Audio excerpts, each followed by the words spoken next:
Bonjour et bienvenue au château de Compiègne, dans le parc, sur la terrasse de celui-ci. Et nous avons ici une œuvre de Théophile Bras qui représente Ulysse. Nous avons deux représentations d'Ulysse dans la statuaire du parc.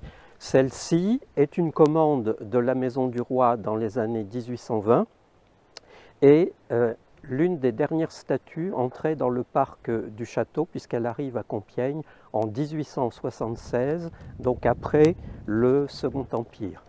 Ulysse est représenté ici, méditatif, au bord de la mer, assis sur un rocher, dans l'île de la nymphe Calypso. Ulysse, après la guerre de Troie, va errer en Méditerranée pendant une vingtaine d'années, et il arrive sur l'île de la nymphe Calypso, qui va en fait le garder prisonnier en quelque sorte durant 7 années.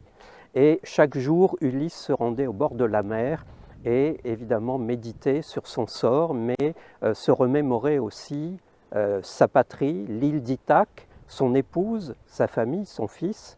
Et il a fallu l'intercession de Zeus, le roi des dieux, pour que la nymphe, au bout de 7 ans, eh bien, laisse repartir Ulysse de manière à ce qu'il reprenne le fil de sa vie et puisse retrouver sa famille et sa patrie.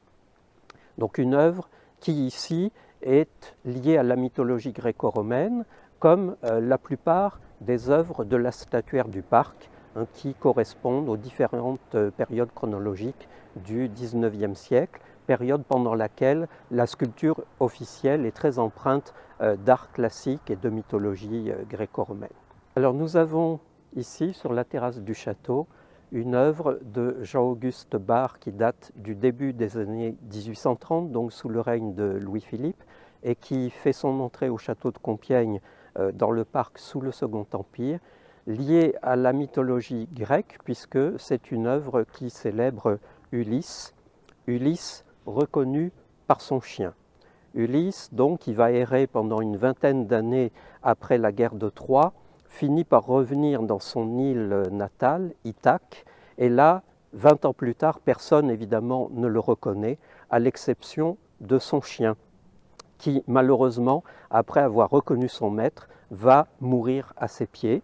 Et donc c'est cette scène que le sculpteur Barre a voulu immortaliser dans le marbre pour cette œuvre présentée au Salon officiel de sculpture dans les années 1830.